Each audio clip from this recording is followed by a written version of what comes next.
পাকিস্তানের test series জিতলেও ভারতে বাংলাদেশের জেতার কোনো সুযোগ নেই, সৌরভ গাঙ্গুলির অনুমান। আসসালামু আলাইকুম। ভারতে বাংলাদেশের সিরিজ জয়ের সম্ভাবনা দেখছেন না সৌরভ গাঙ্গুলি। পাকিস্তানে প্রথমবার সিরিজ জিতেছে বাংলাদেশ।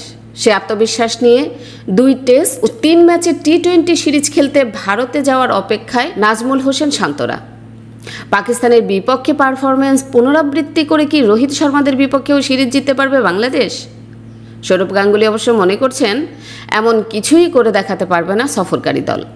আজ কলকাতায় এক অনুষ্ঠানে ভারতীয় ক্রিকেট বোর্ডের সাবেক সভাপতি সৌরভ গাঙ্গুলি বলেন, আমি মনে করি না বাংলাদেশ জিতবে, সিরিজ জিতবে ভারত।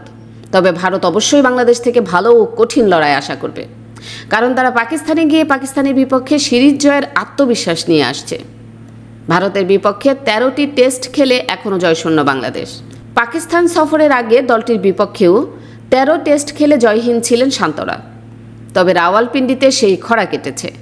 অবশ্য সৌরভ বাংলাদেশকে নিয়ে তেমন আশা না করলেও সমীহ করছেন।